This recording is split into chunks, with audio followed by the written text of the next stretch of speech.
출애굽기 28장입니다. 28장 1절부터 14절까지입니다. 이 28장 1절로 14절, 내일 말씀의 판결 흉패까지 다 포함을 해서 28장 전체는 제사장의 옷에 대한 이야기입니다. 이 제사장 옷, 그 다음에 29장은 제사장의 위임식, 이렇게 그 말씀이 내용이 이어지고 있죠. 이제 성막을 말씀을 한 뒤에 제사장 이야기가 나오는 것은 아주 자연스러운 그런 내용이다라고 말할 수 있습니다. 근데 이 제사장 직분에 대해서 여러 가지 이야기를 하는데 그 몇 가지를 우리가 이 본문에서 볼 수 있습니다. 먼저는 1절을 보면 너는 이제 모세에게 하나님이 지시를 하는 겁니다. 내 형 아론과 그 아들들 나답, 아비후, 엘르아살, 이다말을 그와 함께 오게 해서 나를 섬기는 제사장 직분을 하게 하되 2절 거룩한 옷을 지어 영화롭게 해라, 이렇게 말씀을 합니다. 그러니까 하나님께서 직접 아론과 그 아들들을 이름을 거명하면서 제사장으로 임명을 하신 거죠. 그러니까 아론이 제사장이 된 것은 투표해서 된 것이 아니에요. 여론조사에서 된 것이 아니에요. 하나님이 직접 임명하신 겁니다. 하나님의 선택인 거죠. 그렇게 제사장을 세운 겁니다. 우리가 생각할 때는 아론이 아니라 모세를 세워야 하지 않을까, 이런 생각을 할 수도 있겠죠.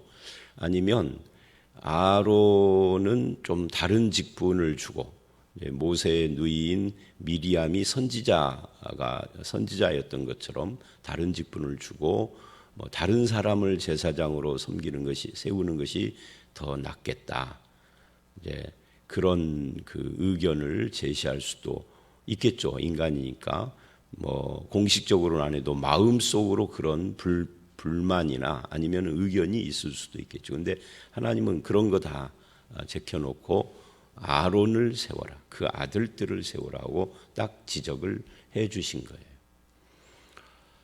그러니까 구원을 할 때도 미리 아시고 미리 정하시고 부르시고 하는 이 선택이 있지만 직분을 세울 때에도 그런 하나님의 선택이 있었다 하는 것을 말해주고 있습니다. 오늘날에 와서는 이제 장로, 권사, 집사 이런 것을 세울 때 선거를 해서 합니다만은 그거는 이제 제사장 개념이 아니니까. 그런데 제사장은 하나님이 택했습니다. 신약에 오면은 이 제사장이 누굴까요? 할 때 이 제사장주의라고 않고 요거를 사제주의라고 합니다만은 사제나 제사장이 같은 말이에요. 그러니까 제사장주의자들이 있었습니다. 중세 1000년 동안 가톨릭이 그랬고, 그리고 거기서 종교 개혁을 해서 만인 제사장을 부르짖어서 개신교가 세워졌는데, 이 개신교도 세월이 흐르면서 다른 나라 개신교는 모르겠어요. 우리나라는 제사장주의자들이 많이 있습니다. 목사를 제사장이라고 하는 거죠. 그런데 성경은 그렇게 말하지 않습니다. 12사도 중에 수장이라고 사람들이 그렇게 부르는, 성경에서는 베드로가 수장이다 이런 말은 안 씁니다. 근데 베드로조차도 베드로전서 2장에 우리가 잘 아는 것처럼 너희는 그렇게 말을 해요. 베드로가 아닌 베드로 전서를 받는 대상이죠. 그 베드로서의 수신자인 성도들입니다. 일반 성도들이에요. 장로도 아니고 권사도 아니고 다 포함한 일반 성도들입니다. 너희는 왕 같은 제사장이다. 정확한 번역은 왕 같은이 아니라 왕의 제사장입니다만은 하여튼 성도들을 제사장이라고 한 거예요. 목사도 성도라는 그 신분 범위 안에 포함되어 있기 때문에 그런 의미에서 제사장이죠. 목사만 제사장은 아닙니다. 목사도 제사장인 겁니다. 그래서 이걸 만인 제사장이라고 그러고 그것을 재발견한 것이 종교개혁이에요. 그러니까 이 만인이라는 것은 예수 안 믿는 사람을 포함한 만인이 아니라 예수 믿는 만인을 말하는 겁니다. 그러니까 예수 믿는 모든 성도는 다 왕이신 하나님의 제사장이다. 이게 신약이거든요. 구약에서는 아론과 그 아들들을 대제사장으로 삼고 레위 지파에서 또 제사장들이 나오고 이렇게 되어졌잖아요. 레위 지파, 아론, 그 아들들. 이렇게 특별한 그 가족을 제사장으로 하나님이 세우셨어요. 그런데 신약은 이것을 확 넓힌 거죠. 예수 안에서는 모두 다 아론 같은 제사장이다라고. 신약은 그렇게 된 거예요. 왜냐하면 예수 그리스도가 기름 부은 자 제사장이기 때문에 그렇습니다. 예수 그리스도 안에서 우리가 그렇게 됐다는 거죠. 그런데 그것이 투표로 된 것이 아니에요. 장로는 투표로 되지만 제사장은 투표로 된 것이 아닙니다. 하나님이 우리를 택하셔서 네가 나의 제사장이다. 이렇게 신약은 말을 한 거죠. 구약은 이걸 아론을 택하셔서 아론과 그 아들들이 제사장이다. 거룩한 옷을 입혀라. 이렇게 된 겁니다. 이게 1절인데 이 부분이 굉장히 중요해요. 하나님이 택하셨다. 아론만 왜 제사장이냐 하고 불만을 가진 이스라엘 사람들이 나중에 막 불평을 하고 하죠. 아론과 미리암 뭐 이런 사람들에 대해서. 그래서 생긴 것이 뭐죠? 아론의 쌍난 지팡이입니다. 12지파가 대표적으로 그 다 대표를 세워서 지팡이를 갖다가 놔요. 지팡이는 뭐예요? 지팡이는 죽은 나무입니다. 싹이 날 수가 없죠. 그런데 죽은 지팡이들을 갖다 놨는데 거기서 유일하게 아론의 지팡이만 싹이 난 거예요. 하나님이 그 권위를 인정하신 거죠. 하나님이 택했다 이거예요. 군소리하지 말아라, 잔말하지 말아라 라는 거. 그리고 그것을 법궤 앞에다 둔 거예요. 지성소 안에. 그것이 법궤 안에 3가지, 십계명의 2돌판, 만나 항아리, 아론의 쌍난 지팡이 이런 거죠. 그러니까 하나님이 택했다 이게 너무 분명한 거예요. 그리고 신약에 오면은 예수 그리스도 안에 있는 모든 자를 제사장으로 하나님이 삼으셨다, 택했다, 삼으셨다 그런 말씀으로 이어져 가는 겁니다. 그리고 이제 그들에게 제사장 옷을 2절서부터 이야기를 하는데 이 2절서부터 나오는 이 제사장 옷은 28장의 전체의 내용입니다. 그래서 전체가 제사장 옷인데 그 중에 1절로 5절 제사장 옷을 지으라 하는 말씀이 나오고 6절서부터 마지막 절까지는 제사장 옷의 내용물을 자세히 설명하는 그런 내용 중에 오늘은 14절까지인 거죠. 이 제사장 직분을 행하는 그 첫 번째 모습이 옷이에요.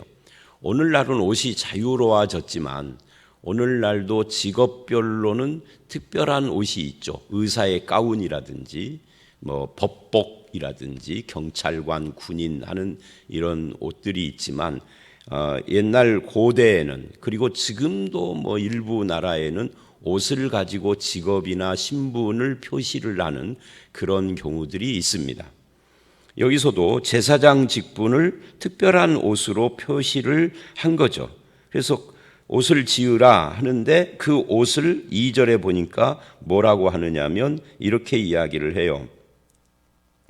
아론과 그 아들들로 해막안 증거계 앞 회장 밖에서 저녁부터 아침 죄송합니다. 제가 지금 21절을 읽었어요. 2절을 읽는다는 것이 내 형 아론을 위하여 거룩한 옷을 지어 영화롭고 아름답게 하라.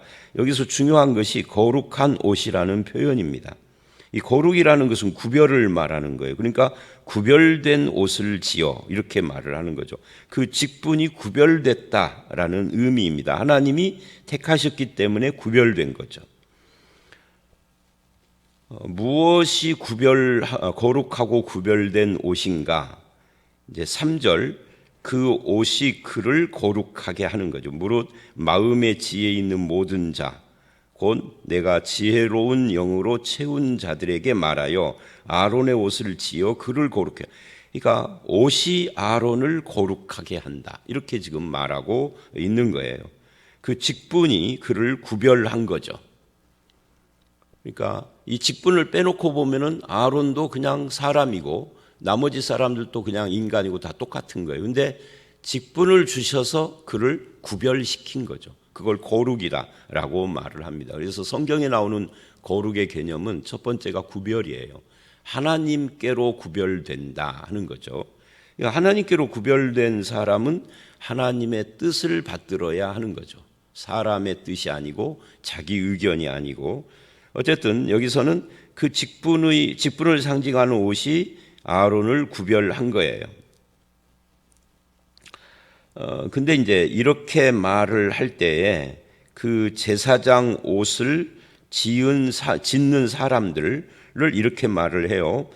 내가 지혜로운 영으로 채운 자들. 이 사람들이 옷을 만드는 사람들입니다.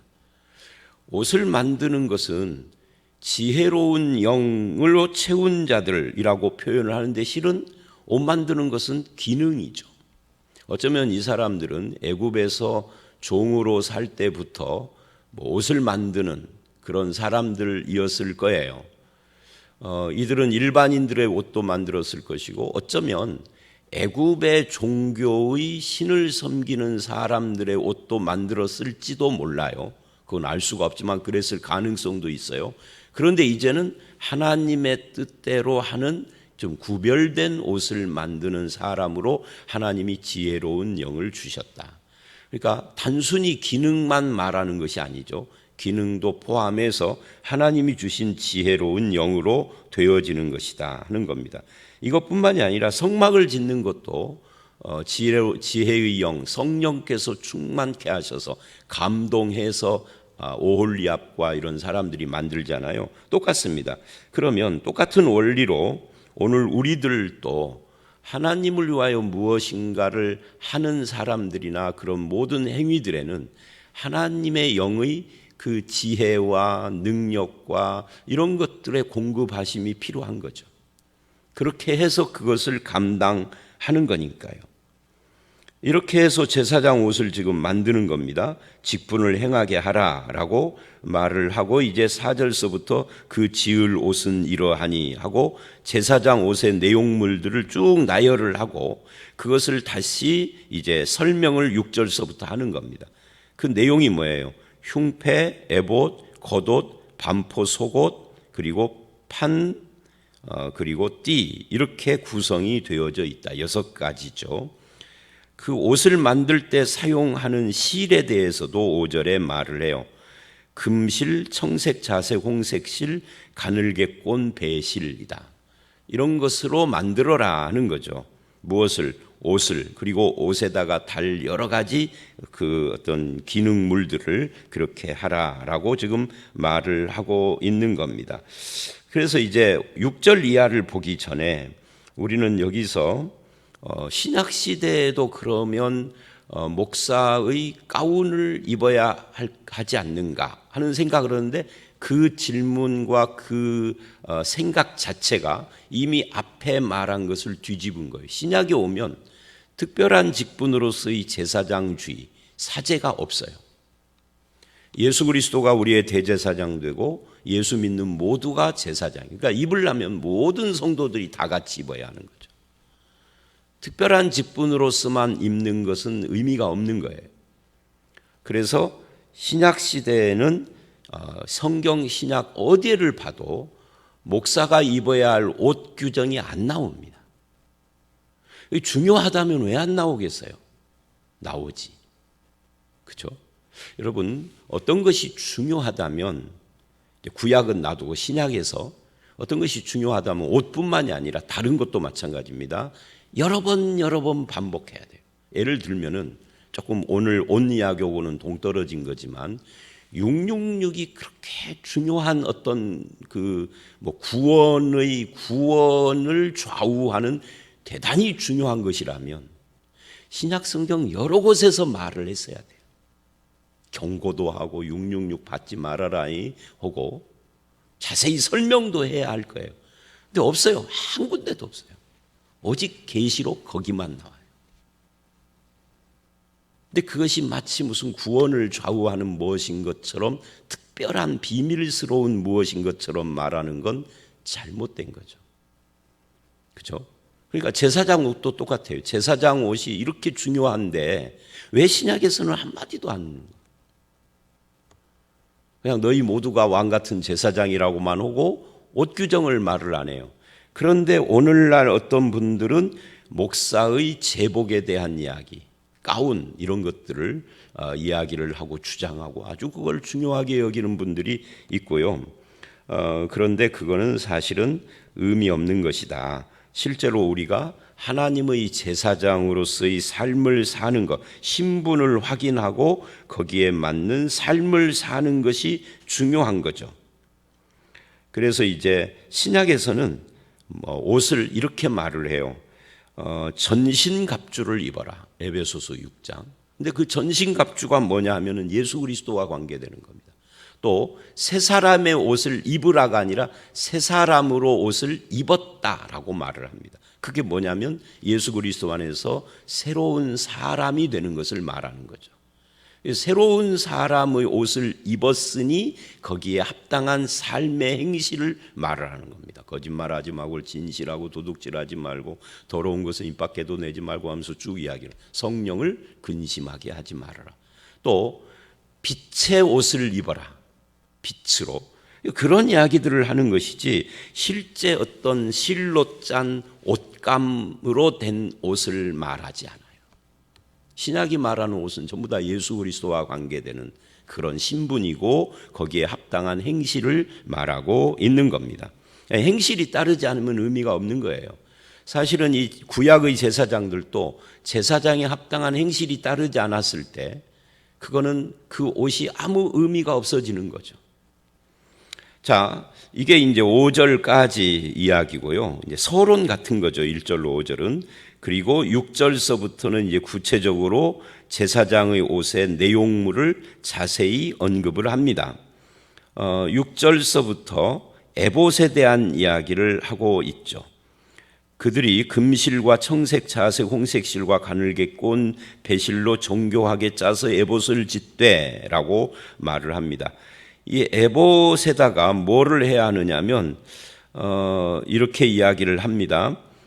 두 부분으로 이 에봇이 나누어져 있는데 하나는 가슴을 덮고 하나는 등을 덮는다. 그러니까 앞판, 뒷판 이렇게 돼 있는 거예요.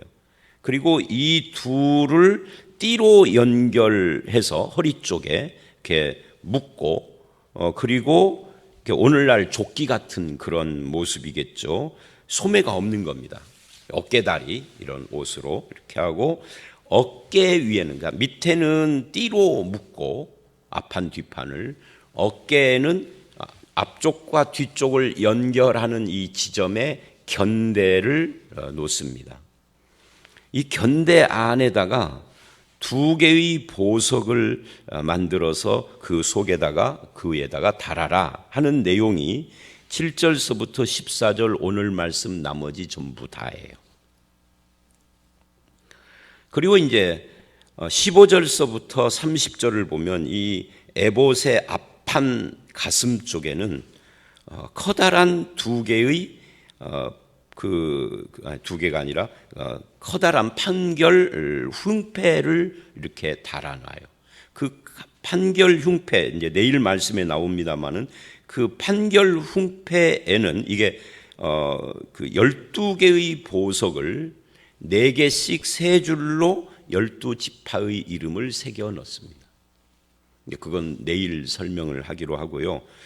그런데 이제 이 견대, 어깨 이렇게 올려놓는 이 견대, 양쪽 앞판 뒷판을 잇는 이 견대에도 한쪽 보석에다가 6지파의 이름을 새기고 반대쪽 다른 견대에다가 또 12지파 중에 6지파의 이름을 새겨 넣어라 라고 지금 말하고 있는 겁니다. 2개의 보석에다가 그렇게 한 거죠. 이 어깨 위에 이 두 보석, 호마노 보석인데요. 그리고 이 대제사장은 이 제사장의 옷을 입고 어깨와 앞판 두 군데다가 12지파의 이름을 새겨 놓고 그리고 그 상태로 하나님 앞에 나아가는 겁니다. 그러니까 12지파의 이름을 새겼다. 이게 중요한 거예요. 어떤 분들은 이 견대 보석을 가지고 이야기를 하고 합니다만은 사실은 이 보석이나 이런 것들이 호마노라든지 무슨 보석 이런 것이 나오는데 그 보석 자체에 어떤 의미가 있는 건 아니에요. 물론 계시록에 보면은 예수님을 이야기할 때 이런 보석으로 이야기를 하는 경우도 있고, 세루살렘 성, 우리 성도들의 모습을 이야기할 때도 그렇게 말하는 경우가 있습니다만은, 여기서는 그보다 더 중요한 것이 이스라엘 지파의 이름들을 거기에다 새겼다 하는 것이 훨씬 더 중요한 것입니다. 그래서 12절 그 두 보석을 에봇의 두 어깨바지에 붙여, 어깨에다가 이렇게 붙여 이스라엘 아들들의 기념 보석을 삼되 아론이 여호와 앞에서 그들의 이름을 그 두 어깨에 메워서 기념이 되게 할지니라. 여호와 앞에서 그들의 이름을 두 어깨에 메워서, 이렇게 지금 표현을 합니다. 그러니까 항상 아론은 혼자 개인이 아닌 거죠. 하나님 앞에 들어갈 때는 개인이 들어가는 것이 아니라 이스라엘 전체를 대표해서 들어가는 거예요. 아니, 어떻게 보면 이스라엘 전체와 함께 들어가는 거죠. 그 좁은 장소에 이스라엘 몇백만이 같이 갈 수 없으니 어깨와 가슴에다가 붙이고 가는 거죠. 지파의 이름을. 하나님 앞에 나아가는 것입니다. 그렇게. 그래서 이 아론이 이스라엘을 대표하고 있고 함께 하고 있다. 그것을 능력을 상징하는 어깨에다가 메고 간단 말이죠. 이 대제사장 아론이 결국은 신약에 오면은 예수 그리스도로 그것이 성취가 되잖아요. 이제 신약에 오면은 대제사장이 없어져요. 아니, 제사장 자체가 없어져요. 대신에 예수 그리스도가 그 자리를 대신합니다. 예수님은 단독으로 하나님 앞에 가는 것이 아니라 우리와 함께 가요. 내 안에 계시고 보혜사 성령으로, 또 히브리서 4장을 보면은 항상 우리의 손을 붙잡고 은혜의 보좌 앞에 함께 들어간다. 그렇게 말을 합니다. 그분은 우리를 체휼하시는 분이다. 나의 모든 것을 경험하고 인정하고 공감하고 하는 분인데, 그분이 내 손을 잡고 들어가는 거예요. 그분이 대제사장이죠. 구약의 아론이 신약의 예수 그리스도인 거예요. 그런 의미에서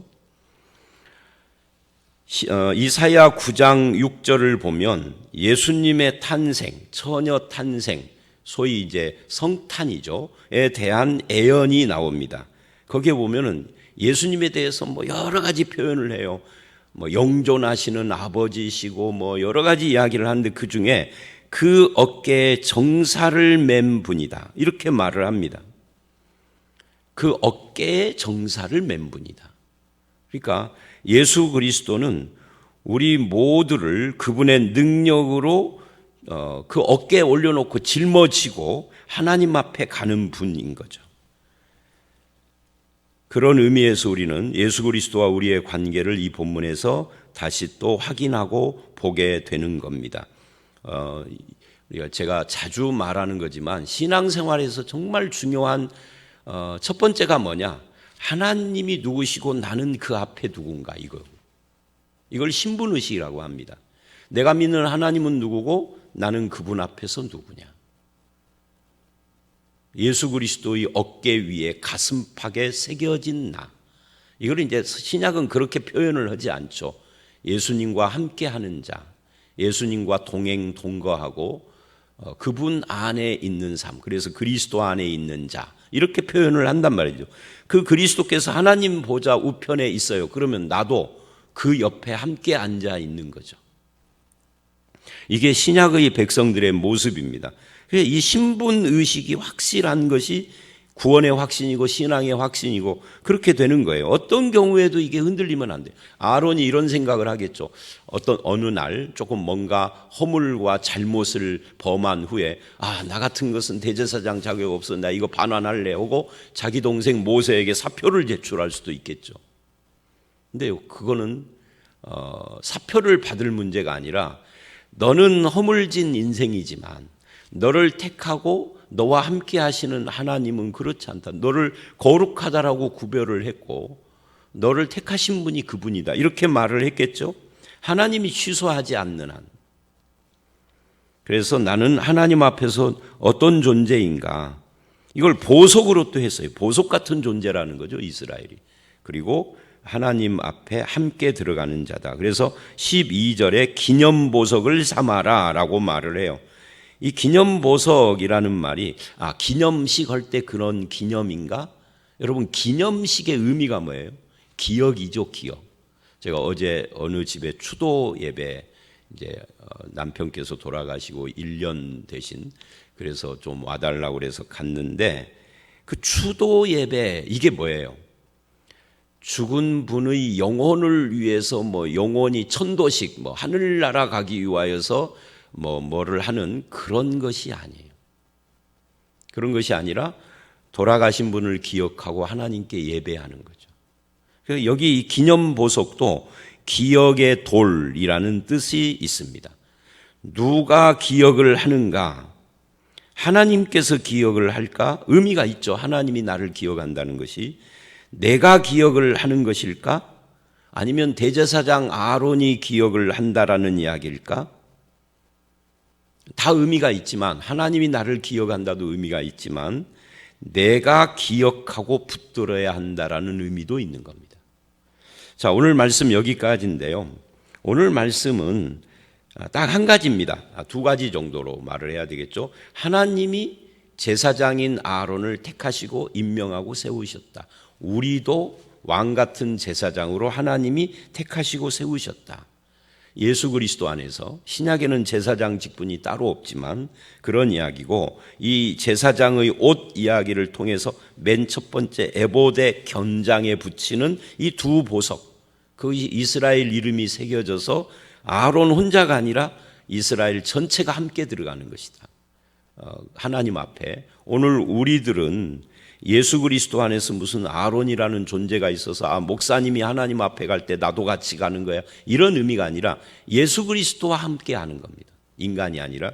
그래서 예수 안에서 우리는 늘 하나님을 뵙고, 하나님 보좌 우편에 앉아 계시는 예수 그리스도 옆에 나도 앉아서 천국 백성으로서 하나님 앞에 내가 어떤 신분을 가진 자인가를 늘 기억해야 합니다. 신분의식, 하나님은 나에게 어떤 분인가, 어떤 은혜를 나에게 베풀었는가, 내가 받은 신분이 얼마나 거룩한 신분인가 하는 것을 기억하여서 그런 거룩한 신분에 맞는 삶을 살아가는 그런 성도, 이것이 우리가 해야 할 일이다라고 말할 수 있습니다. 저와 여러분이 하나님 앞에서 왕 같은 제사장다운 새 사람의 옷을 입은 자 같은 빛의 자녀고 전신갑주를 입은 자로 그런 삶을 살아가는 저와 여러분들이 되시기를 주의 이름으로 축원합니다. 함께 기도하겠습니다. 하나님, 아론을 제사장으로 택하신 것처럼 우리를 예수 그리스도 안에서 왕 같은 제사장으로 택하시고